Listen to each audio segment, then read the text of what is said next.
We are always happy to share our story.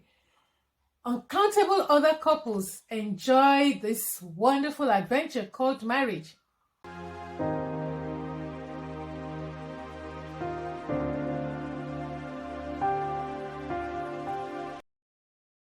Just like the Bible says, by their fruits you would know them. Okay. So when you started seeing the fruits in your children, you change. That attracted you. Okay, Sarah, when you had to wait, in the period that you had to wait for Paul to begin to see things your way, and you were scared, and is he going to do it?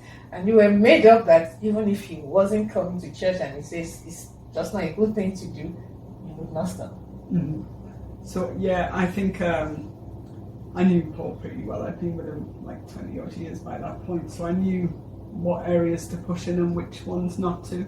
So I didn't push in a Christ or God area. I pushed in this is a nice environment to be in area. So in the hope that Paul would spend enough time and he would just learn that it was just a good environment to be in, rather than it being solely about the Bible or God. I knew that was probably a better angle to go down. More about family, wasn't it? Yeah, so I just concentrated on keep on refocusing it that way, and tried to gently point out some of the comparisons between the church Harvest and the church we had previously been to, and how much better it was for children, so we could go and see the children running around and having fun in the kids' church, and I think one of the things that you initially didn't like is everybody kind of putting their hands up and stuff. Yeah, you were a bit freaked out by that. But I said, what is the difference between doing this and doing that? Yeah. Really, there's no difference. It's just a different action, in two different churches. So, it's not any scarier to be doing one or the other. So just little chipping away things. And the other thing I like is what Paul said. You said to him, "You're being silly." Yeah. But in a gentle way, and not in a way to condemn him, but just to point him to the right things. I knew Paul was the head of our family, so if I couldn't convince him, it would have caused massive problems. So I prayed that God would find a way to and I prayed that music would be one of those ways, because I knew that would get Paul there, and I kind of knew he would come, but just didn't know how long that was going to take or what depth. Before I started going to the church, like when Sarah was going and the kids, they gave us a Bible, and I just opened the page with my eyes shut and went there. So whatever it is, this means me. And it was a verse by Paul where he wrote the letter to the Romans, saying, you need to go to, what was it? Where he writes his letter saying, because Paul was initially against Christ, wasn't he? Yeah. And then he changed his ways. Yeah. And that was the exact page I pointed to. the exact beginning Paul of the verse. fishing to Paul. Yeah. So I was like, it's just pop look. That was God answering your prayers. And there are a couple of things that come out so clearly in this. So one is you prayed, Sarah, you were praying, and God answers prayers. And like you said, you didn't know how long it would take. For some, it happens quickly. It's quickly like yours. For others, then you have to wait. But I think there is something for everyone who is waiting for a spouse to come to the Lord to learn from what you have just said. Be patient, and then don't push like you must come to Christ. But look at the areas of life that would interest that person about church and about Christ, and draw their attention to it. Yeah. And what it brings to my mind is again that Bible passage that talks about a woman whose husband hasn't come to Christ, and it says, by your attitude, by your behavior, without your words, you can win your husband. And Sarah, I'm not sure you knew that passage then, but that was exactly what you did. Yeah, that was it. To win your husband, and of course it could be your wife, to the Lord. It's by your action, just like Paul said, by the way you behave quietly, you can bring your spouse to the Lord, which was what happened in this case. Then the other thing that comes to my mind about, praying this way or praying this way, which we love to do and sing and dance, is that Kirk Franklin's song. Can you remember? Why we sing? And it says, someone may be wondering, why do we sleep when we lift our hands to heaven? What do we really mean? And then at the point it says, sometimes we may be crying and nothing's even wrong. Just like Rob was crying. Huh? Yeah, exactly. So it's so beautiful that. So those are the things that come to my mind, that we have different ways of worshiping. And like you told him, there's nothing wrong with lifting your hands or this way if you can do it this way. And would like to ask you about finances, if that's okay. How much do you want? £10,000. That's small. Yeah. Okay, so like, how have you managed your finances over the years?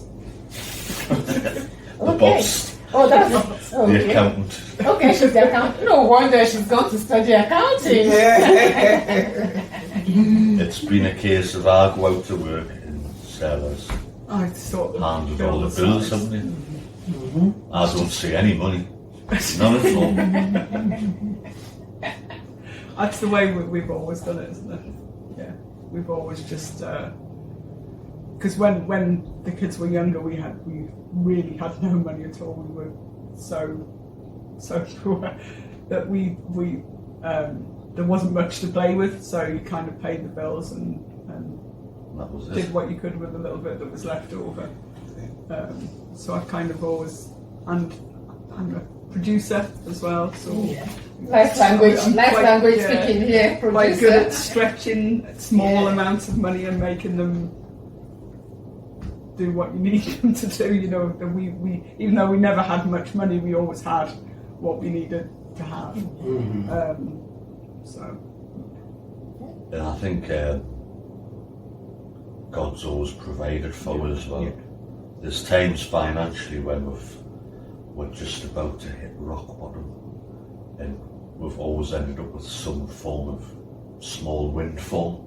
And Sarah, I'll tell you, it's happened a few times. Where we've had like nothing left in the bank, absolutely nothing, and you don't know. We've had times where we've been coming up to the kids' birthdays and we've had zero in the account, and something will happen and we've gifted some money, enough to buy, like never a huge amount of money, but always just enough to get us what we needed at that time, and that's and it feels like God's looking after us. We've always said God has definitely always looked after us, even before we came to Christ. We knew we were being cared for. We never expected it, but we knew that we were being cared for. We could look back and go, we thought, we always said we were unlucky with money, but lucky in love. But it was clearly God that was doing that. But our relationship with Him didn't allow us to. It wasn't a two-way thing. It never was a two-way thing. I think that's what's changed. It's always just been a one-way thing. Like God doing things for you. Yeah, and us never realising that we should really be doing things for Him. Even though we weren't going to church regularly at that point. He's merciful. He cares for everyone. That's it. And He's always like saying, beckoning to us, asking us to come to Him. Like Jesus would say, "Come to me, all you who labor, all of everybody, come to me." And He's always saying that. And thank God that you heard eventually, and you came to Him. So it's great that God always provides for us, and the fact that you recognize that even in that season when you hadn't come to Christ. Now, Paul, how did it feel like you go to work in the money and you let the accountant manage it. That seems That like a was high just- level of trust right away. Yeah, well, she was going to be my wife Eventually. eventually. But no, it's love, isn't it? I love- We looked, made sure the kids had what they had, and we for a long time we never had anything. We never bought we didn't things have for a bottle of ourselves. wine or anything. We didn't have money to have a drink or to get any of the treats of things. We made sure the kids had what they had, and then there was nothing left over. So we just didn't. We didn't buy each other presents. We didn't buy each other birthday gifts or Christmas gifts. We literally had so little money. We didn't take the kids to McDonald's and things like that. It was just. That was a big treat, wasn't it? Yeah. Going to McDonald's. I kind of knew what we had. At the minute, I couldn't tell you what's in the bank. Okay. I really Yeah. couldn't. Yeah, things have But back obviously then, there changed was so massively. little I knew how much was going in and coming out. Yeah. Okay. Things have changed like a lot in financially. Like we're so much better off than we were when the kids were growing up, which is why it took us so long to get a house. That was some trust. Yeah, a lot of trust. We're contributing to the home. Yeah. The family home doesn't. There's nobody. There's no kind of one leader. I mean, some people might see the man as being, the breadwinner or whatever, but it's a family home. Yeah, sure. Everybody's involved. It's 50-50. It was like all hands on deck, Yeah. teamwork kind of Okay. thing. Yeah, Yeah, it that's is. And having that kind of habit or attitude to your finances, even when there wasn't anything, must have made it easier for you to continue that way when things got better. Yeah. Because And now- because I'd been that way, because we'd had such a little amount, even when we started to get bigger amount, it made it much easier to save, because instead of going like, oh, now we've got more money, let's lavish ourselves in lots of things, we just saved, because we knew the ultimate goal was to have a house. So I think as a family, we treasure our home, we treasure our time together. So that was where our main And priority. these values have been pushed onto our children. We want them to have the same values as what we've got, and I think they are showing that they do have those values, Yeah. which is really So good. that's like valuing spending time Yeah, together. with people, together, managing your money properly. Creating a safe environment for your family to live in. Yeah. I mean, we don't have a big flashy home. It's a small It's small a house. small, beautiful. It's all home. But we love Yeah. it's our home. We love it. It took us a long time to get it, so we treasure it, and we try to do that with all things in our lives. Things don't come easily, so treasure them. We've had a similar experience, haven't we? Sure. She was also the accountant then. But he's the accountant. But He's now he's the trained because accountant. I was the trained accountant, but I wasn't managing the funds. She was the one. I didn't even know what we had. She would just tell me, okay, this is what we have. I said, okay, that's good. But now, I am the one in charge and she doesn't know. because he just has more time. Yeah, Has it's more a time and- thing. It's I'm definitely. busier that way, where he's busy, but I have things that require me accounting to people more about time, while he's more flexible with his time. So I really don't know what there is there. But I just trust that we're fine. Let's hope it's a good surprise. But at the same time, you're still in an agreement of what is happening to the money. It's not like Sure. a case of you're completely in the dark. Like Paul will say, I want to be putting this much extra into the mortgage, or he'll say, I want to be saving this much for a car, or like there's still things there that he controls. Yeah. And if there was any purchases going on, they're discussed. So Exactly. it's not like a Sure. complete Exactly. That's true. one-sided. We can say you're nearly back to just the two of you, right? Although Rob is still at home, he works, so he makes his own money. And Alex is now in Norwich, so it's like almost back to the two of you. Yeah. So, how does that feel?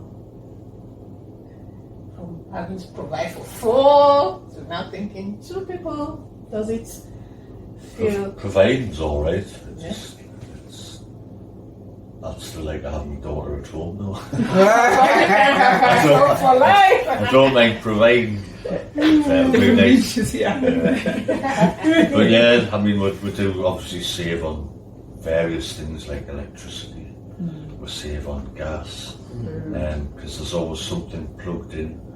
I don't have to tidy any of our mess up. Alex will watch this, remember? But yeah, I mean, they obviously do earn a few more pennies in the bank, but it's pennies that are going to be well spent. And I don't. It's not just because we've got more money doesn't mean we have to spend more money. It's nice to have stuff to fall back on in case something drastic happens. So you've still got to be careful with your finances. But that pressure has reduced. That's definitely reduced for us as well, isn't it? We're kind of redirecting our money in different ways, more because Paul's getting quite a bit old now.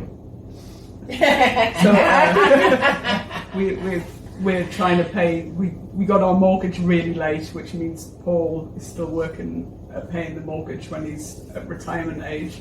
So we're kind of trying to reduce that so that Paul doesn't have to work till he's really Old and decrepit. yeah. We want to have some quality time Oh yeah. Yeah. instead of working less until I'm work. 70.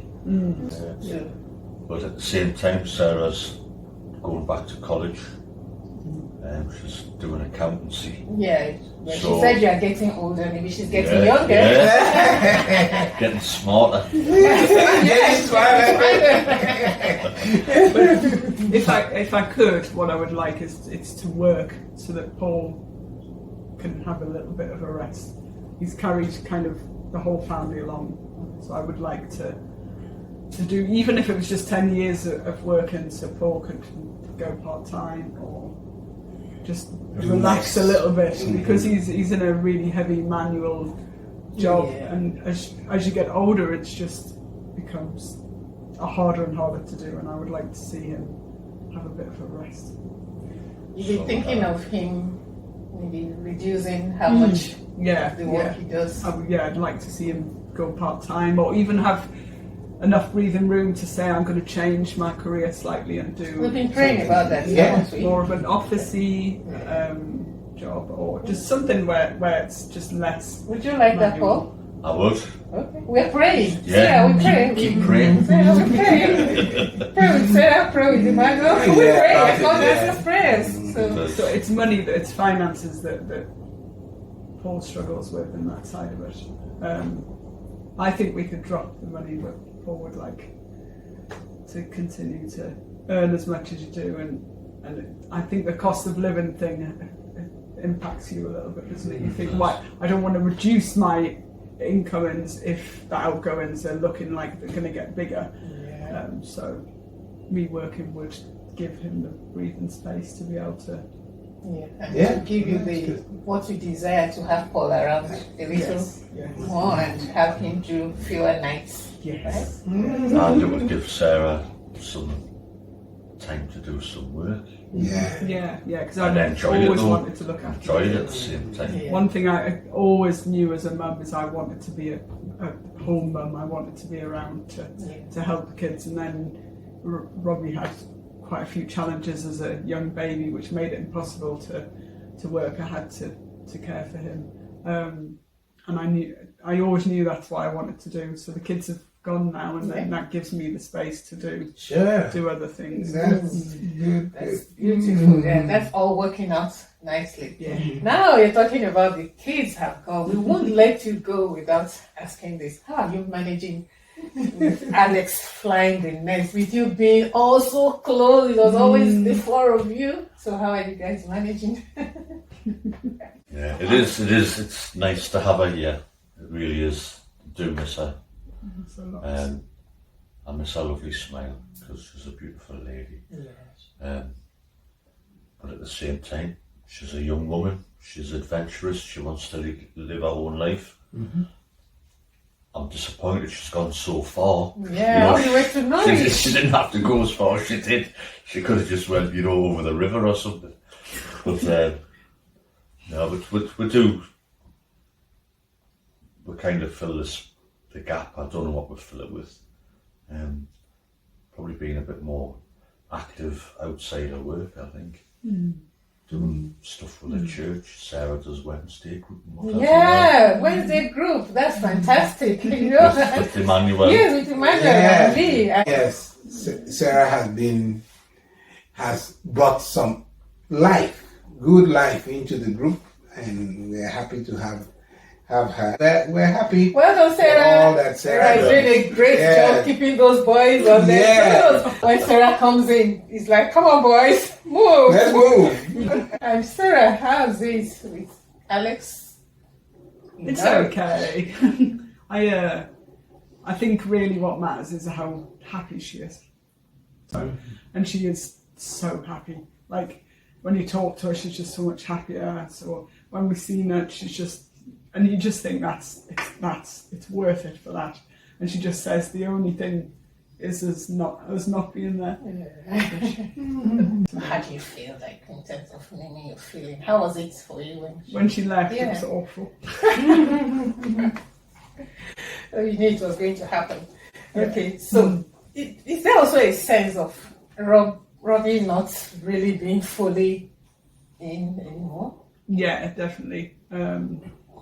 He's even though he's still here, he's older, and you know that at some point it's going to come. It's going to come when he decides to leave. I think he wants to do things in a slightly different way. I have to stay here in Newcastle. That's nice. Good of you. Good, Robbie. Good. That's good, Rob. But yeah, it's when you think about it, sometimes it still hurts a little bit. That's life, and it'll be the same when Robbie goes. If not, probably even harder because we'll be left with nobody. Exactly. So when the time comes, when it's just the two of you, okay, two of you and the dogs. Yeah. Yeah. Okay. So are you looking forward to that time? Yeah, I think we are. Mm-hmm. Yeah. Because we haven't really had much quality time to ourselves, really, have we? Mm-hmm. So it'll be nice to have some quality time where we can say, right, let's go away for a couple of nights, and we can just go without having to plan it 6 months in advance. Yeah. It's beautiful that you're ready, you're set for that, and you're looking forward to beginning to enjoy what Manuel and I are enjoying. I live without planning 6 months. Yeah. In advance, and when we are out on the road and it's like, oh, let's hurry and tell him. I said, well, it's still the two of us when we get home, so we can be on the way. We can be. No, he said she will say, no need driving that fast. Why are you driving fast? You see, it's the two of us only, and we're going back home. And we enjoyed the children when they were around. Now we enjoy each other too. A great deal. It's another phase of life, and it's a beautiful one. Thank you so much, Paul and Sarah, parents of Rob, who we sometimes call Robbie, and Alex. Yes. That's right. Yes. The Newcastle United fan. Yeah, that's Rob. we talked a lot about you and Alex, so we just couldn't finish this without asking you to stick your head in so that the audience will see the fantastic young man we've been talking about. So, thank you so much, Rob. Emmanuel and I enjoy the relationship with your family.